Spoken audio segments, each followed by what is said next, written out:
بسم الله الرحمن الرحيم. الحمد لله رب العالمين،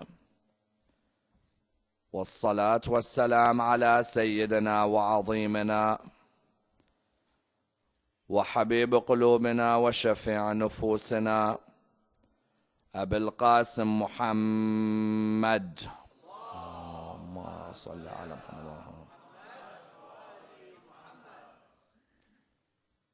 وعلى أهل بيته الطيبين الطاهرين وأصحابه الغر الميامين. الحمد لله الذي جعلنا من المتمسكين بولاية سيدي ومولاي علي بن أبي طالب.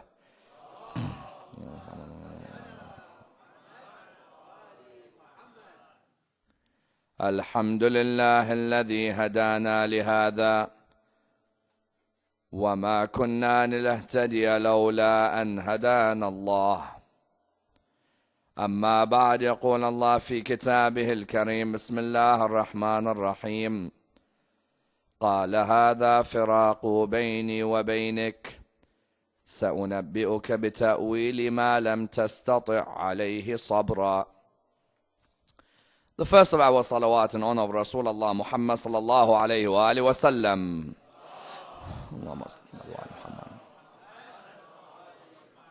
The second in honor of Amir al-Mu'mineen Ali ibn Abi Talib.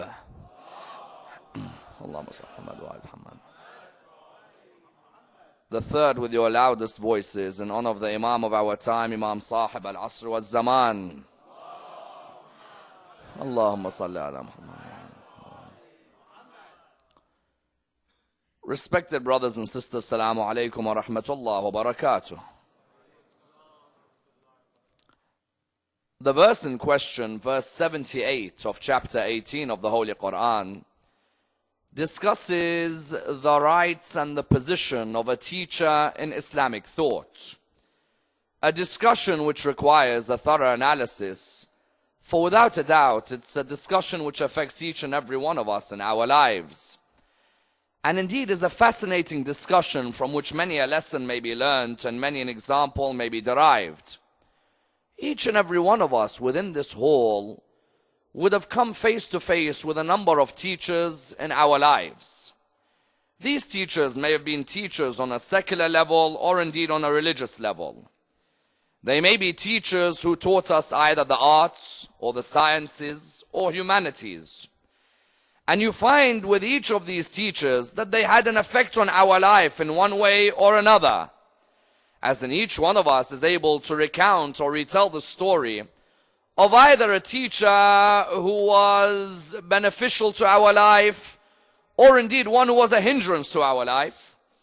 Yet you find that each and every one of us is able to recall at least one story of a teacher who had a monumental effect on our life and indeed in some cases became a guide for us. As in you find a basic teacher is one who disseminates knowledge, whereas the greatest of teachers are those who not only disseminate knowledge but also guide you in your life. All of us can remember one teacher in our life who had a major inspirational effect on our lives. And you find therefore that the teacher is highly valued in any community. Why? Because that teacher is the embodiment of sacrifice and altruism within the midst of our society. A teacher not only gains knowledge, but is willing to disseminate knowledge. Many of us here may have gained knowledge in our lives. The moment you ask us to disseminate, we become a bit uncertain as to whether we can or not. Whereas a teacher is someone who not only gains knowledge, but also has the willingness to disseminate. That's why I remember Imam al-Ghazali used to say, treat your knowledge like you treat your wealth. We earn knowledge, we earn wealth, we save our wealth, and then we spend our wealth. Likewise, we should earn our knowledge, save our knowledge, and then spend our knowledge. How do we spend on our knowledge? By disseminating this knowledge to those who surround us. Therefore, every community values the position of the teacher, and the religion of Islam is no different. The religion of Islam recognizes a teacher can make and build many a generation. As in when Rasulullah Muhammad sallallahu alayhi wa alihi wa sallam, Allahumma salli ala Muhammad wa Muhammad. When the Holy Prophet states the ink of the scholar is greater than the blood of the martyr, he's highlighting to us that a martyr may give life to a community, whereas a teacher may provide the building blocks for the future of that community. And that's why if you were to look at any of the great teachers in history, you'll always find that their students were willing to lay down their lives for them. As in Socrates, just before he was killed, his students were willing to ransack the whole city out of love for him. But he's the one who told them not to do it. Otherwise, his students, knowing he was about to be killed, were willing to give everything away that they had. Therefore, tonight, let's examine what Islam has to say about the position and the rights of a teacher. How highly does Islam value a teacher? Let's examine this in a number of stages. Number one, what did Khidr mean when he said to Musa, هَذَا فِرَاقُ بَيْنِي وَبَيْنِكَ? And what does their story indicate about the teacher-student relationship? Number two, which famous Khalifa in Islamic history said the same thing when he became arrogant with the knowledge that he gained? Number three, what does our fourth Imam say in Risalat al-Huquq about the rights of the teacher in Islam? Number four, if you observe these rights, then how great is the relationship between a student and a teacher? Number five, which famous sons of Umayyad Khulafa came towards the love of Al-Muhammad because of their teachers? And how important in particular was the reversion of Muawiyah, son of Yazid, when he heard about what happened at Karbala through his teacher? Let's examine this and dissect this topic in complete depth. The verse in question, verse 78 of chapter 18, recounts to us arguably one of the most mystical discussions in the Quran. Mark the word mystical, as in normally when we bring a story in the Quran, you may have a legal side to that story, you may have an ethical side to that story, but the story of Prophet Khidr and Prophet Musa is one of the most mystical stories in the Quran. As in, it's not just talking about gaining knowledge.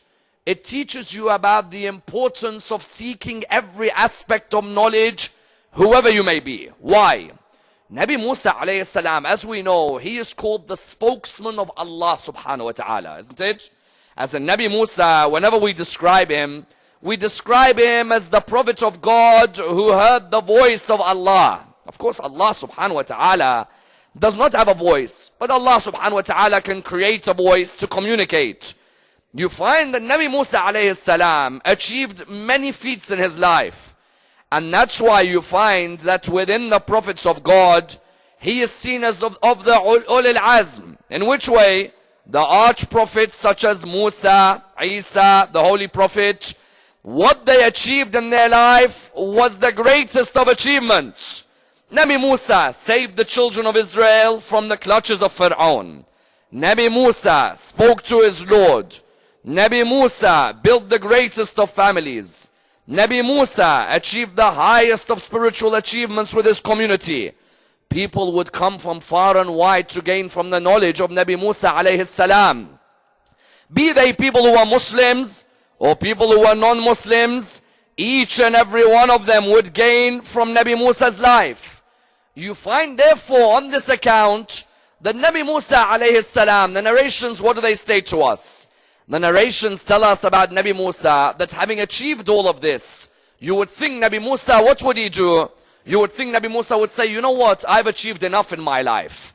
As in some of us in this hall, if we achieve one or two good things religiously, like we prayed 5 times a day, or we fasted in the holy month of Ramadan, we go around bragging about it to the whole world. Nabi Musa achieved more than any of us could have achieved. He could have sat down and rested on his laurels. Instead, what did Nabi Musa do? Nabi Musa, the narration states, that there was a moment towards the end of his life, after having achieved everything, there was a moment when he thought to himself, I am more knowledgeable than everybody who surrounds me. As soon as he thought this, Allah sent Jibreel to him. Notice, Allah subhanahu wa ta'ala, if there's one aspect in life He doesn't like, or if there's one aspect He wants the human being to stay away from, it's stopping in your gaining of knowledge. Allah subhanahu wa ta'ala, the moment Musa thought, I have gained enough knowledge and there is none more learned than me, Jibreel came to Musa. Musa, come near me. He said, what is it? He said, Musa, go out and search for the man who has more knowledge than you. Man who has more knowledge than me? As in, I have reached the highest of levels. I am known as the man who brought the Torah. I am not only a Nabi, I'm a Rasul, I'm a messenger. There is one with more knowledge than me? Yes. Nabi Musa at this moment could have easily thought, you know what? I'm of old age now. I don't need to go and gain any more knowledge. As in, this knowledge, let the youngsters learn. I don't need to gain any more. No, on the contrary. Nabi Musa straight away, what did he do? He epitomized the hadith. Seek knowledge from the cradle to the grave. You find, seek knowledge from the cradle to the grave. Nabi Musa embodied it. He went out to look for someone with more knowledge than him. In other words, what did he go out to look for? He went out to look for a teacher who could teach him more in his life.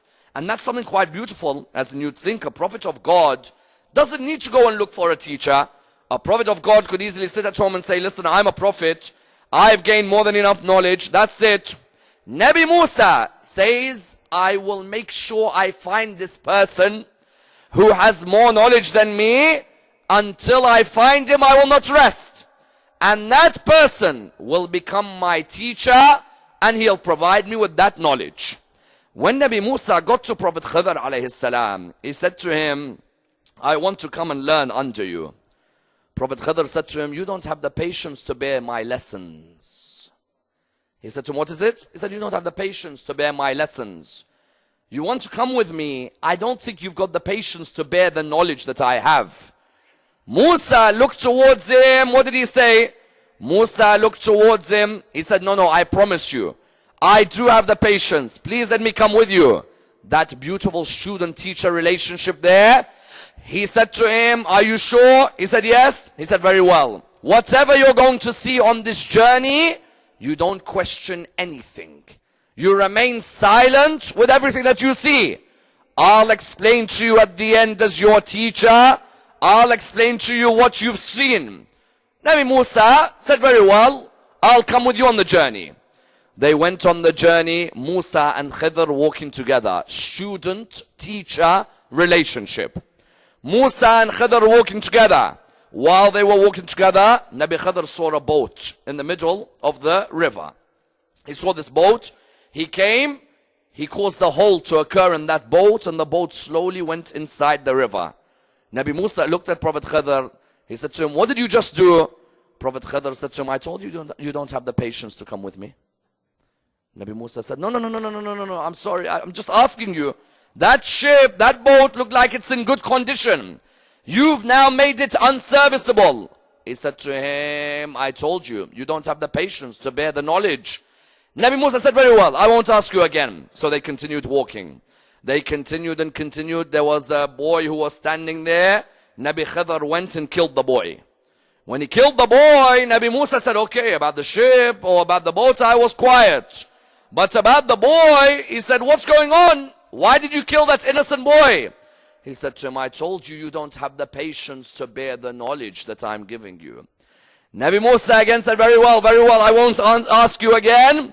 The third time, what was it? The third time he saw this wall which was broken. Nabi Musa came towards the wall, Khidr came. When they had come into that town, they had asked for some food. The people of the town did not give them anything. He came, he repaired the wall for them. Nabi Musa looked at him. Again, he wanted to ask, but he realized, you do not raise your voice until your teacher asks you to. If a teacher wants you, he'll tell you answer. But otherwise, the teacher says, quiet, you remain quiet. Nabi Musa at this moment, Khidr said to him, قال هذا فراق بيني وبينك سأنبئك بتأويلي ما لم تستطع عليه صبرا. He said, now is the parting of our ways. Now I'll give you the meaning of that which you had no patience to hold. Musa looked at him. He said, okay, explain to me the first one. Why did you make a hole in that boat? He said, I made a hole which was small enough to be repaired, but big enough so that the king would not be willing to steal the boat of that particular family. For there is an evil king going round who, when he sees a boat which he likes, he comes and takes it from that family. He said, okay, very well. He said, then why did you kill the young boy? He said that young boy was rebellious and rude and evil towards his parents and a cause of disruption for them. He said, so we killed the young boy because Allah in His plan is going to replace that child with a daughter who from her line 70 prophets of God will be born. He said, then why did you repair the wall when the people of the town were not good with us? He said, because behind the wall there belongs to treasure to 2 orphans. Their dad was a good man. Allah wanted that treasure to be kept away from the king in order that that treasure reaches those young boys. Then he looked at him, he said to him, Musa, come next to me, let me teach you something. Musa walked with him. He looked at him, he said to him, Musa, look up towards the sky, what do you see? He said, I see a seagull flying. He said, keep looking at the seagull. So he said, I see the seagull. He said, what do you see now? He said, I see the seagull coming towards the river or the sea. He said, what do you see now? He said, I see the seagull has gone into it. He said, what do you see now? He said, I see the seagull has now left it. He said, what do you see now? He said, I see drops of water falling from the beak of the seagull. He said, those drops of water from the beaks of the seagull in ratio to the sea is our knowledge in ratio to Allah subhanahu wa ta'ala. Drops of water in ratio to the sea is our knowledge in ratio to Allah subhanahu wa ta'ala. Musa, you did something beautiful. You came and looked for a teacher in your life. There are things which I know, which you do not. There are things which you know, which I do not. But above everyone with knowledge is Allah subhanahu wa ta'ala. You find here, what was the meaning of this story in the Quran? The first meaning of this story within the Quran is Allah subhanahu wa ta'ala wanted to teach us what?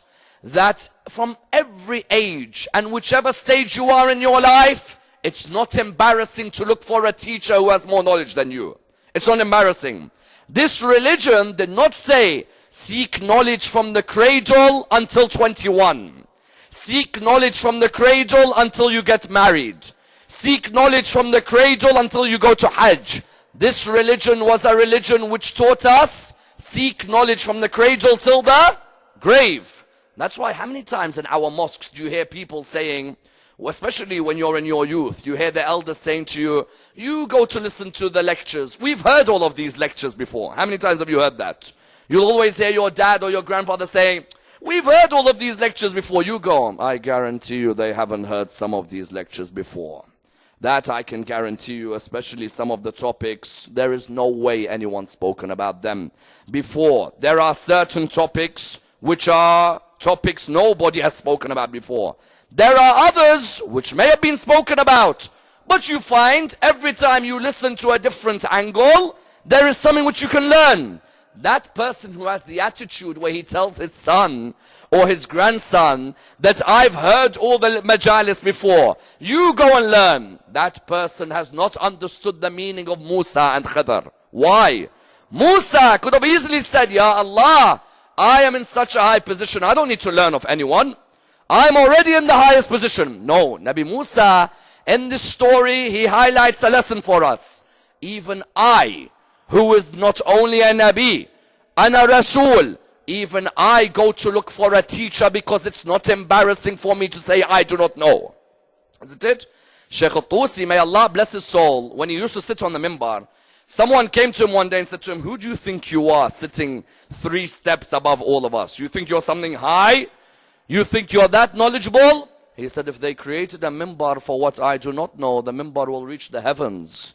These 3 steps are only for what I know. For that which I do not know, They should create a minbar about 1,000 steps high. What was Shaykh al-Tusi saying? He was saying when you study Musa and Khidr, Musa, it's as if he starts learning like he was a child again, isn't it? As in Musa is at old age at the time. You would think at old age, you would say, you know what, I can only make one lecture, or I'll listen at home on the internet, or I'll only come on the 10th of Muharram or the 21st of Ramadan. Nabi Musa teaches us, I don't care if you're 85 or if you're 16.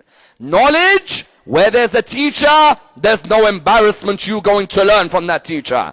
You find the question arises, does that mean when Musa went to Khidr, how could there be a Rasul with another human being who has more knowledge than him? People ask this question. If Nabi Musa is a Rasul, how could there be a human living with more knowledge? Khidr's knowledge was on the secrets of creation. Musa's knowledge was on the secrets of legislation. What do we mean?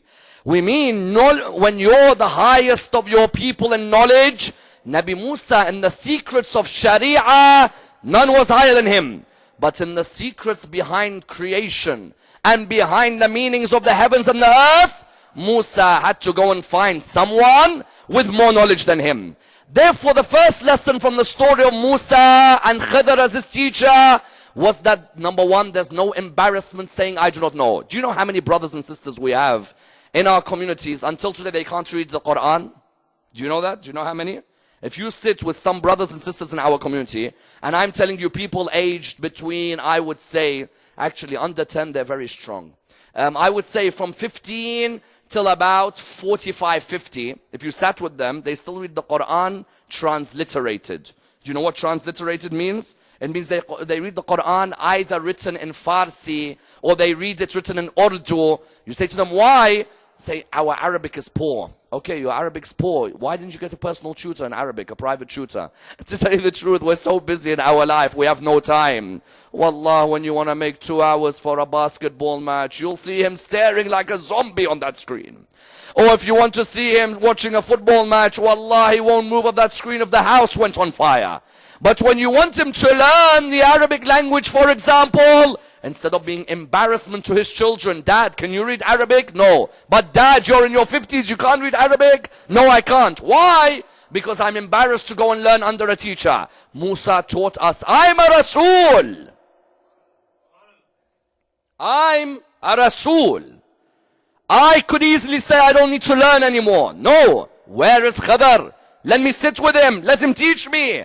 The first lesson was what? Seek knowledge from a teacher. Don't be embarrassed. You know why you shouldn't be embarrassed? Because of the fact that you've got children. If those children find out you don't know how to read, then we've got major problems in the 21st century coming up. You know why?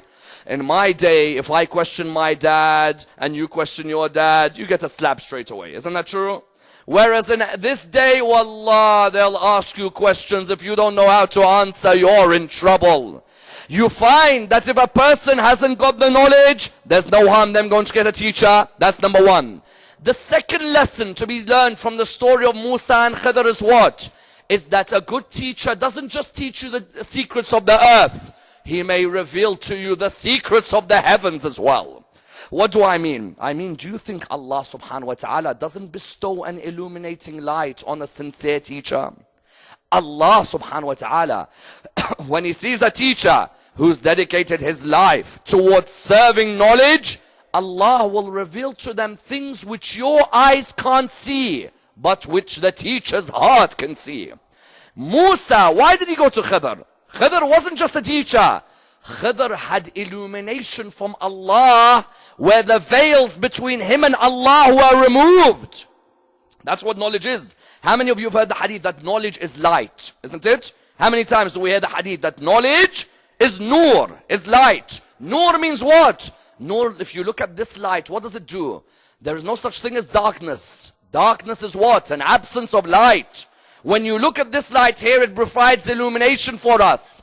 Knowledge illuminates your eyes, these eyes, which are what? The eyes of the heart, which has gathered dust. The more you gain knowledge with a pure intention, Allah reveals to you the secrets of the heavens and the earth.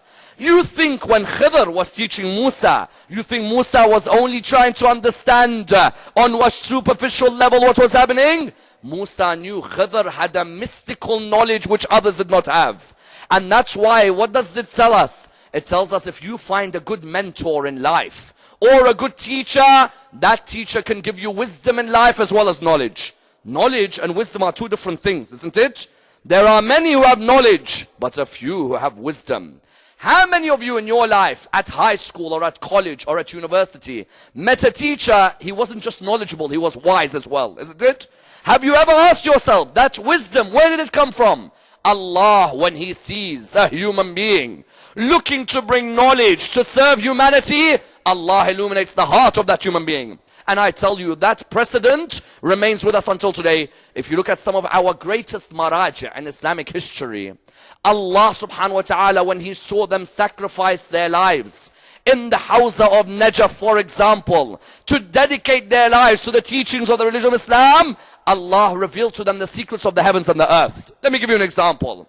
Sayyid Ali Qadi Tabatabai was the teacher of Ayatollah al-Khumaini, Ayatollah al-Khoi, and Ayatollah Bahjat. Imagine, those were his graduates. In Najaf, he taught Khomeini, Khoi, Bahjat. These were all his graduates. The man was renowned for being one of the greatest teachers ever. Do you know what the narrations say about him? As in some of the scholars who survived the house of Najaf, they say truly if there's a teacher you find who's dedicated his life to Allah, Allah will reveal secrets to that teacher, where then you'll see the secrets in front of your own eyes. Not these eyes, the eyes of the heart. He says, we were all sitting in class in Najaf. One of the scholars says, we were all sitting in class in Najaf, and a young scholar walked in. Said Ali Qadi Tabatabai was sitting down. He saw the young scholar. None of us knew who the scholar was. He was a young man studying in Najaf at the time. Says that he looked towards him, and he looked at him and he said, "Oh Sayyid Ruh Allah, when you see any injustice and tyrants oppose you, stand firm against them. You continue to stand firm, Allah will eventually give you victory." He said, we were all sitting thinking, who's this Sayyid Ruh Allah? What's Sayyid Ali Qadi pointing at him for? As in, we're all students here, but who's Sayyid Ruh Allah in particular? That scholar says later on in 1979, we heard that Sayyid Ruh Allah al-Khumaini has achieved victory in Iran. Said it was only then that we remembered when we were younger. Sayyid Ali Qadi Tabatabai looking at Khumaini. Of all the students, he looked at Khumaini and said, Sayyid Ruh Allah, you in particular, when you see injustice and tyranny, and those forces are attacking you, you in particular have to remain firm. At the time he said, Wallah, we were thinking, Sayyid Ali Qadi, what's he talking about? He said, only years later did we realize. Likewise, you find, for example, Sheikh Ja'far Shushtari, may Allah bless his soul, used to say, I was a teacher of students, but whenever I finished my class, I would recite Masa'ib. I couldn't recite Masa'ib by memory. You know, when we finish a lecture, normally our Masa'ib is through memory. He says, whenever I'd come to reciting Masa'ib, I'd have to read from the book. He says, whenever I'd read from the book, I'd realize the Masa'ib is not the same from the book. When you're reading Masa'ib from a book, it's not the same. He says, so I kept on asking Allah, Ya Allah, I'm a teacher of Islam. I beg you, provide for me a secret which allows me to recite Masa'ib at the end without using a book, the Masa'ib of Imam al-Hussein. He says, that night in my dream, I saw Imam al-Hussein in Karbala sitting next to Habib ibn Madahir. And he said, they said to me, oh Sheikh Ja'far, come near us. So I went near them. He said, Imam al-Hussein said, we're sorry, we do not have any water to give you here. But we're going to make you some food because you are our guest. He said, I ate that food. He said, the following day and for the rest of my life, I was able to memorize the Masa'ib of Imam al-Hussein without needing to read a book anymore. What did it show you? It showed you that on the second level, the story of Musa and Khidr teaches us what? Teaches us that if you look for a teacher in life and you find a teacher who is a teacher of sincerity with a pure niyyah, that teacher won't just reveal to you the secrets of the earth. He'll reveal to you the secrets of the heavens as well. The secrets of the seen and the secrets of the unseen. Number 3, look for a teacher who's gained knowledge for the sake of Allah, not for the sake of showing off. What do I mean? Musa, when he went to Khidr could have easily said to him, yes, yes, you're a prophet of God. I'll give you whatever you want. I'll give you all the answers now. He said to him, no, no, no. You want to learn? You learn under my terms. I'm not doing this so I please you or I become your friend. I'm doing this as a discipline of knowledge. Khidr didn't butter Musa. Khidr wasn't looking for fame with Musa. Khidr was teaching the religion so that he ensures the religion spreads far and wide. Likewise, when you look for a teacher who himself is someone who's teaching purely for the sake of Allah. I tell you, there are many teachers with knowledge. But why did they get that knowledge? They got the knowledge so that they could show off to others. I have this and I have that and I am this and I am that. The intention wasn't for the sake of Allah. The intention was, how can I use long words to please people who are sitting around me? How can I ridicule people sitting around me? Whereas a wise man is what? A wise man is someone who uses his knowledge with humility, isn't it? How many knowledgeable people have you seen, but there's no humility? And yet how many knowledgeable people have you seen who have been gifted with humility? In other words, the story of Musa and Khidr was what? That Nabi Musa and Khidr taught us, whoever you are, wherever you are, as a student, you remain a student until you leave this earth. And that's why the question arises, this line in the Quran, verse 78 of Surah 18, قال هذا فراق بيني وبينك سأنبئك بتأويل ما لم تستطع عليه صبرا. This line would later be used by one particular Khalifa of Islam. Which Khalifa? Abd al-Malik ibn Marwan. Abd al-Malik ibn Marwan, Khalifa of Bani Umayyah. You know this Abd al-Malik ibn Marwan? You know what the narrations say to us? They say Abd al-Malik ibn Marwan, when he was younger and he was a student, he was pious. He used to pray. He used to fast. He was different from the others around him. But he wasn't gaining knowledge for the fact of serving Allah. No. He was gaining knowledge so that when he becomes Khalifa, he would be able to answer people's questions and show off with his knowledge. This man, as soon as he became Khalifa, do you know what the first line he said? He used this line of Khidr. He looked at the people. He said, قَالَ هَذَا فِرَاقُ بَيْنِي وَبَيْنِكَ. This is now the partition of ways between me and you. What did he mean? He meant, you know what, in the past you thought I was a student of Islam and you thought I was religious because I was doing it for Allah. Now that I'm Khalifa, forget you and forget your Allah as well. To the extent one lady, Darda, came to him. She said to him, Abdul Malik, I hear you now drink what? I hear you now drink alcohol. He said, forget drink alcohol. I now drink the blood of the people as well. What did he mean? He meant that now I have become Khalifa. Whoever gets in my way, his blood is mine. And that's why it's no surprise the most barbaric governor in Islamic history, Hajjaj ibn Yusuf al-Thaqafi, was the governor of who? Abdul Malik. Hajjaj, who used to say, I wish I was at Karbala, so I was the one who beheaded Imam al-Hussein when he was on the ground. What type of level is that? I wish I was at Karbala, so I could have beheaded Imam al-Hussein.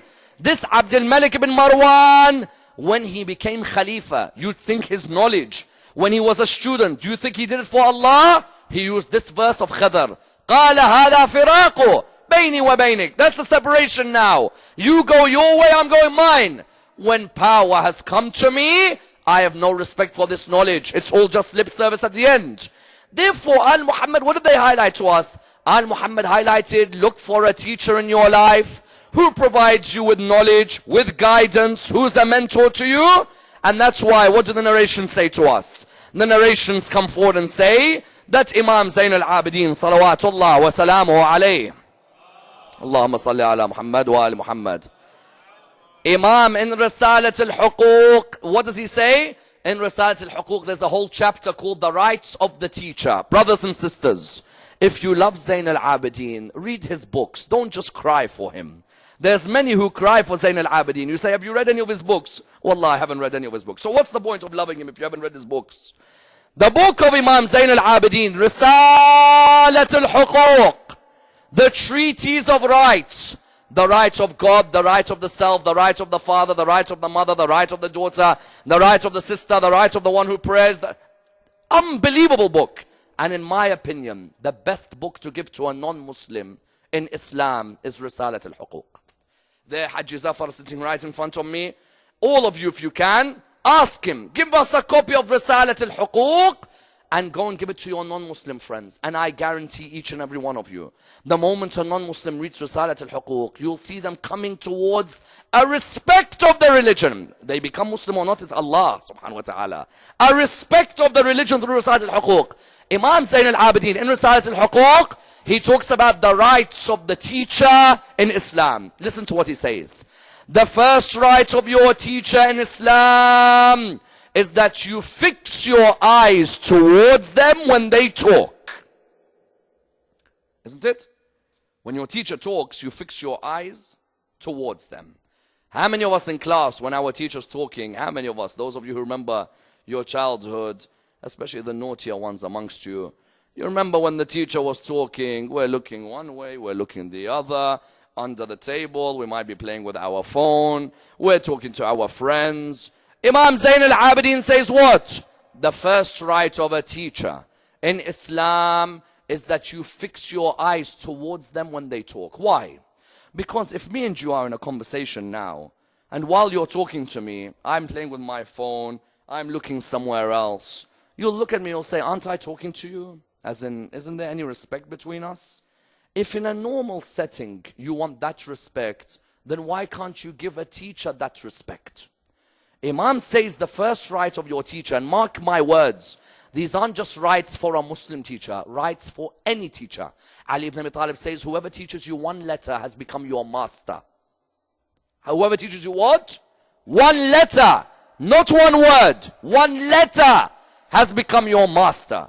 You, number one, you fix your eyes towards them when they talk. Number two, you never raise your voice above their voices. When your teacher speaks to you, sometimes you'll find the teacher speaks, they'll raise their voice, they'll be rude towards them, they'll show curses towards them. Imam Zayn al-Abidin says the second right of your teacher, never raise your voice, because whoever raises their voice against their teacher is not a lover of Imam al-Hussein alayhi salam. Whoever raises their voice, even if you disagree with your teacher, you try and hold back with respect. Number three, this is the most beautiful line I have read anyone could say about a relationship between a student and your teacher. The third right of your teacher is you purify your heart when you're listening to them. What a line. What a line. Do you know what that line means?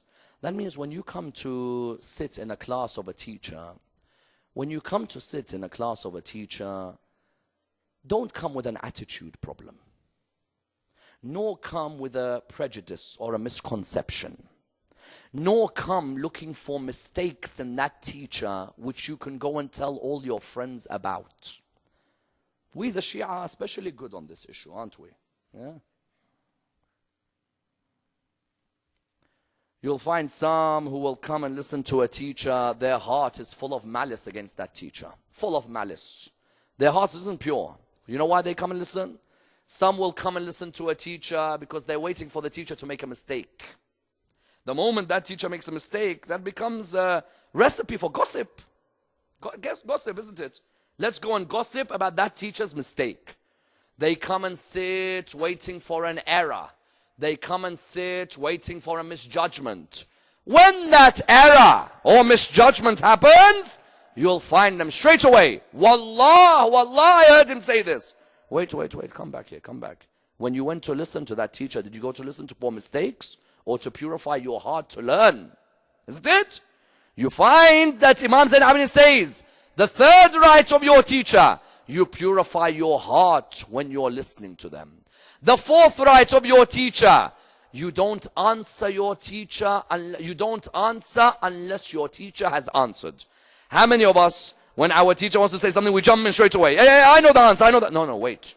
Let the teacher finish, then you speak. The fifth right, if anyone attacks your teacher behind his back, you have to defend him. Zayn al-Abidin. If anyone attacks your teacher behind, and remember what Imam Ali said, whoever teaches you one letter, One letter has become your master. That means whoever has taught you a letter, if you hear someone behind his back or behind her back attacking him, it's your role to say, hey, that's my teacher, don't attack him. Imam Zain al-Abidin says, that's the right of your teacher. Why? Because that teacher disseminated knowledge. That teacher gave you facts and figures. How dare someone attack your teacher while you're sitting? You're meant to say to that person, how dare you? That person gave me knowledge. That person gave me a fact. That person told me about a verse. That person told me about a story, a statistic. You come and attack behind the back. You can't. Imam Zain al-Abidin in Risalat al-Huquq gave us the right of the teacher. Yet how many Muslims do not observe these rights? Honestly. Some of us, when our teacher talks to us, we don't fix the eyes towards them. Some of us raise our voice above their voices. Some of us, what do? We don't purify our heart. Some of us answer when our teacher's speaking. And some of us, however much they attack our teachers, we don't speak up for our teachers. The Imam says, these are the rights of your teachers. And I tell you, when these rights are observed, you'll have the best ever relationships and the best graduates from any class of teachers. You know Imam al-Sadiq, salawatullah wa salamuhu alayhi. Allahumma sallam. Imam al-Sadiq alayhi salam, until today, his class was seen as the greatest ever class from teacher to student. Do you know how many great scholars of Islam graduated from the class of Imam al-Sadiq? You had, for example, Abu Hanifa. 31% of the Muslim world follows Abu Hanifa, graduate of Imam al-Sadiq. Hanafi Muslims. You have Malik ibn Anas. 25% of the Muslim world follow the Maliki school. Malik ibn Anas, student of Imam al-Sadiq. Abu Hanifa, student of Imam al-Sadiq. Sufyan al-Thawri, student of Imam al-Sadiq. Hisham al-Hakam, student of Imam al-Sadiq. Mu'min al-Taq, student of Imam al-Sadiq. Bahlul, student of Imam al-Sadiq. All of these were students of Imam al-Sadiq. Imam al-Sadiq, do you know why his students learned so much from him? They didn't just learn fiqh. They learned astronomy. They learned, for example, biology. They learned chemistry. Do you know who the most famous student of Imam al-Sadiq is? Jabir Hayyan, isn't it? How many of you have read about Jabir Hayyan? The master of chemistry, the master of distillation, evaporation, crystallization, the man who was the first to write on Pythagoras, the man who until today, there are 400 treatises of his in the Sorbonne, in France. You find all of these students, how did they reach that level? Because their teacher, they observed his rights. When they honored his rights, you found that they were able to gain from their teacher. And that's why when you look at Islamic history, you find that even if you're the son of the worst of the Khulafa, if you have a good teacher, that teacher can instill the love of Al-Muhammad into you. I tell you, history shows us that sometimes the sons of the worst ever men in history, their sons came towards Ahlul Bayt because of their tutors and their teachers. I tell you, the Quran, when it says, be careful which food you are eating, not just physical food, spiritual food. Be careful, who are your teachers? Who's teaching your sons? Sometimes you plan, we plan, Allah is the greatest planner, isn't it? I tell you, 2 Khalifas in history, or not even Khalifas, you'll find one of them was a governor, the other was a Khalifa. They had sons who they thought they'd bring up with the hatred of Ali ibn Abi Talib. Subhanallah, at the end they had sons who loved Ali ibn Abi Talib. The first of them was Abdul Aziz, the father of Umar ibn Abdul Aziz. Umar ibn Abdul Aziz says, when I was a young boy, we used to curse regularly. He said, you know, my father is the main man of the Umayyads. Umar ibn Abdul Aziz, his great-grandfather is Umar ibn al-Khattab. His father-in-law is Abdul Malik ibn Marwan. All angles, he is related to Bani Umayyah. Every single angle, he is related. The narration states, Umar ibn Abdul Aziz says, when we were younger, we used to curse. So they said to him, how did you used to curse?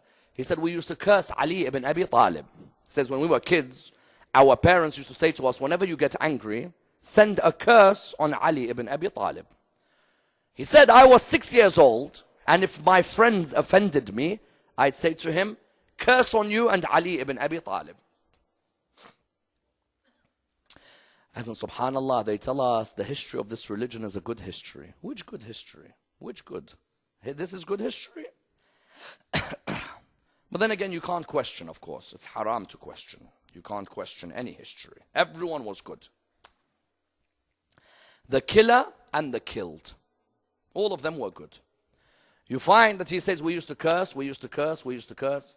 He said, one day, I used to have a tutor who used to come and teach me Quran at home. He said, I'm sitting reading the Quran. My tutor is watching me read. Then something happened, and I cursed Ali ibn Abi Talib. He looked at me and he frowned. So I looked at him and I said, why are you looking at me like that? Imagine, 6 years old, Umar bin Abdul Aziz talks to his teacher like that. These are the sons of kings. Very arrogant, spoiled at a young age. He said, why are you looking at me like that? He said, haven't I taught you to read the Quran? He said, yes, you have. He said, haven't I taught you about the battle of Badr? He said, yes, I read the verses on it. He said, young man, if I were to tell you about people who fought in the battle of Badr, would you say they were good people? He said, yes, anyone who fought in the battle is good.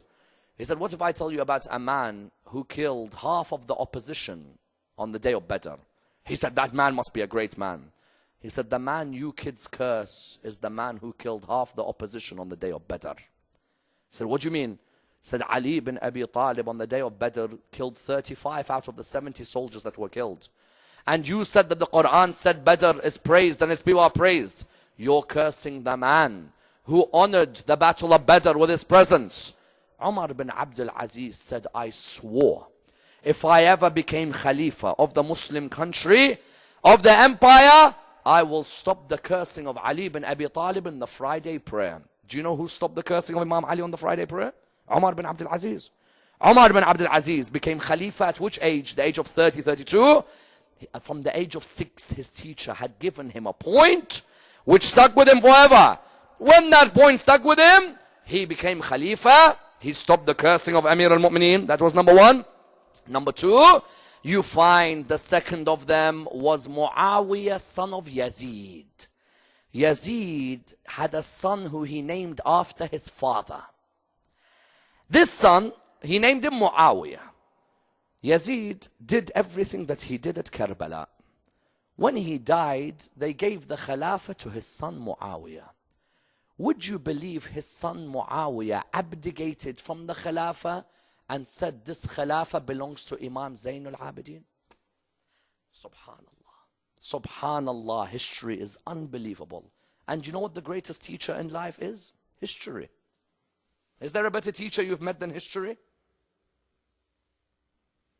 How? He had a private tutor. And that private tutor said to him that you know that you come from a family that got this power through corruption and deceit. And you know your grandfather fought Ali ibn Abi Talib at Siffin. And you know your father Yazid killed the grandson of Rasulullah on the plains of Karbala. He said, as soon as I heard that from my tutor, I loved this tutor. This tutor was a good man. I honored him. I respected him.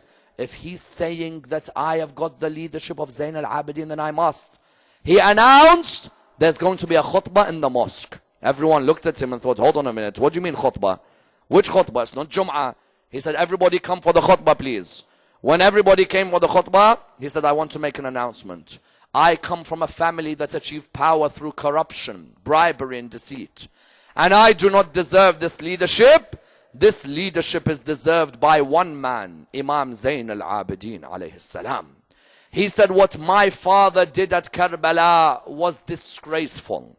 And I've taken the seat of power from those who deserve it. My teacher taught me this. And you know what? 40 days after this, he got killed. They killed him 40 days after this. Nobody ever mentions his history in Bani Umayyah. Do you know why? They don't mention his history because they know if they expose that Yazid's son praised Imam Zain al-Abidin, history would be clear. You find that he was Yazid's son, and subhanallah, sometimes the bad comes out from the good, sometimes the good comes out from the bad, isn't it? You may have Nabi Nuh, his son dies a kafir. You may have Yazid, his son dies as a lover of Al-Muhammad. And that Muawiyah, son of Yazid, what did he say? He said, the way my father humiliated the woman of Imam al-Hussein on the 10th of Muharram was disgraceful. The way my father humiliated the woman, disrespected the woman, showed no signs of respect to them whatsoever.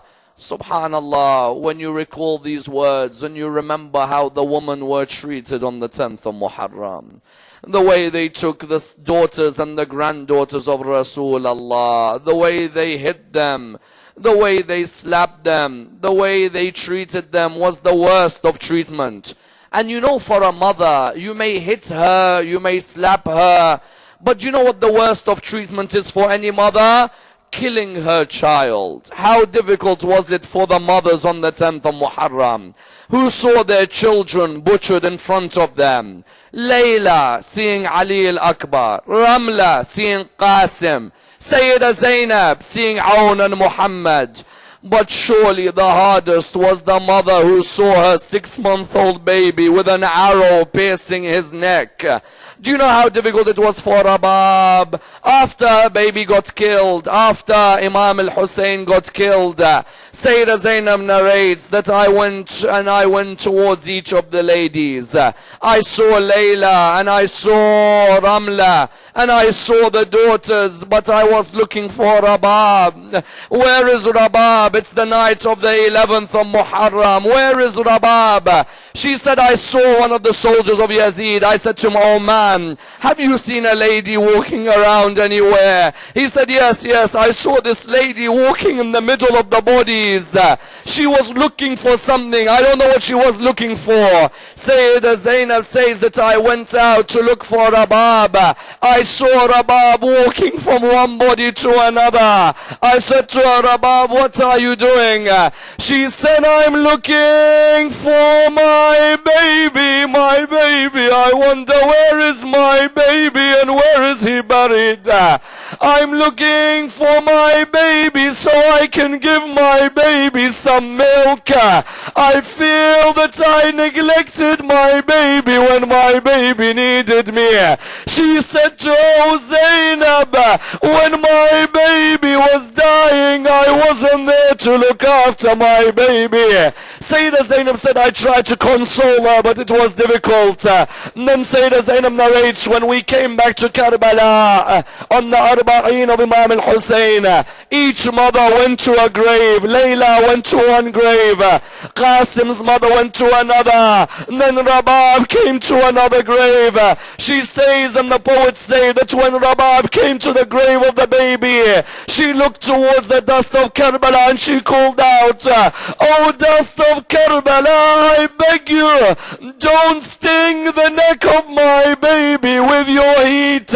I beg you, cover my baby's body and look after him. But this Rabab, when she returned back to Medina, after Karbala, when she returned back to Medina, the first thing she said is, I want the roof to be taken off my house. I don't want any roof on top. The people came to her, they said to her, why? She said, I beg you, remove the roof, just remove it.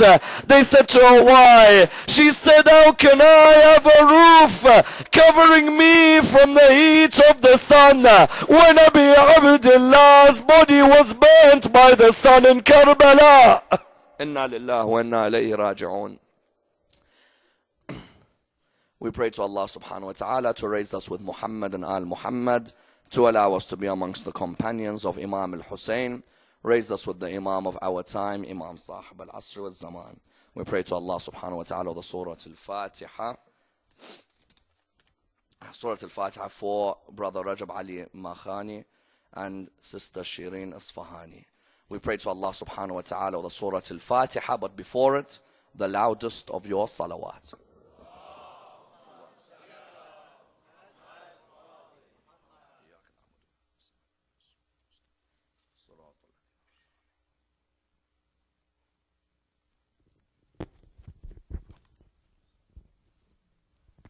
Hussein, Hussein, Hussein, Hussein, Hussein, Hussein, Hussein, Hussein, Hussein, Hussein.